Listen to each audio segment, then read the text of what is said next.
যারা যৌন পেশায় লিপ্ত, এর থেকে মুক্তির পথ যথাযথভাবে জাকাত আহরণ, জাকাত বিতরণের ব্যবস্থা করা।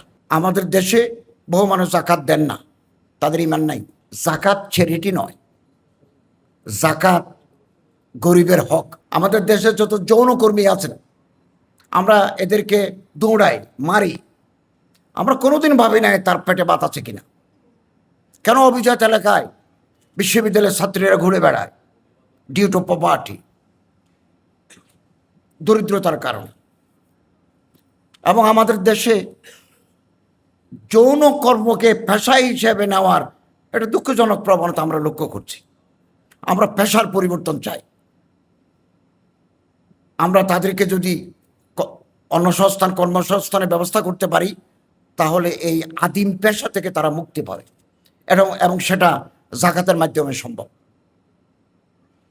আমাদের দেশে বহু মানুষ জাকাত দেন না, তাদের ইমান নাই। একেবারে অ্যাকর্ডিং টু কোরআন অ্যান্ড হাদিস, টেনেটস অফ ইসলাম, যারা জাকাত দেয় না, মানে না, তারা বিলিভার নয়। মানে দেয় না মুনাফেক, মানে দেয় পাক্কা ইমানদার। আমরা বাংলাদেশ গভর্নমেন্টের পক্ষে ইসলামিক ফাউন্ডেশনের থেকে আমাদের একটা জাকাত বোর্ড আছে। আমরা এটাকেও বেশি গিয়ার আপ করতে পারি নাই। আমরা কালেকশন করি 11 কোটি টাকার মতো। তবে আমাদের এখানে স্বচ্ছতা আছে, ট্রান্সপারেন্সি আছে। আমরা জেলা প্রশাসকদের মাধ্যমে, উপজেলা নির্বাহী কর্মকর্তার মাধ্যমে যে এলাকায় যত হয় 80% টাকা ওখানে বিতরণ করি। 20% আমরা সেন্ট্রালি বিতরণ করি। কিন্তু আমাদের আহরণটা কম। জাকাত ব্যক্তিগতভাবে দিলে আদায় হয়, কিন্তু সামষ্টিকভাবে দিলে এটার উপকারিতা আরও বেশি বৃদ্ধি পায়। আমি একটা মানুষকে একটা লুঙ্গি দিলাম, 20 বছর দিলেও, একটা মেয়েকে শাড়ি দিলাম 30 বছর দিলেও, এই মানুষ নিজের পায়ে সেলফ রিলায়েন্ট হতে পারবে না। তাকে যদি আমি এমনভাবে জাকাতটা বিতরণ করি পরিকল্পনা মাফিক, তাহলে হয়তো 2 বছর পরে সে নিজে জাকাত দেওয়ার এই পরিমাণ সম্পত্তির মালিক হয়ে যেতে পারে।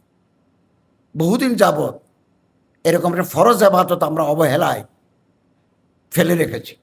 বহু ধনী ব্যক্তি আছেন, ক্যালকুলেশন করে জাকাত দেন না, দেন একটা থোক বরাদ্দ দেন, কিন্তু এই জাকাত না দিলে কি যে ভয়াবহ শাস্তি আছে, এটা আমরা অনেকেই জানি না। এটা আল্লাহর কাছে জবাব দিতে হবে। জাকাত চ্যারিটি নয়, জাকাত গরিবের হক। ওফি আমওয়ালিহিম হক্কুম মালুম লিসাইল ওয়াল মাহরুম। যারা যৌন পেশায় লিপ্ত, এই যে অপরাধ, এই যে কবিরা গুনাহ করছি, এর থেকে মুক্তির পথ যথাযথভাবে জাকাত আহরণ, জাকাত বিতরণের ব্যবস্থা করা।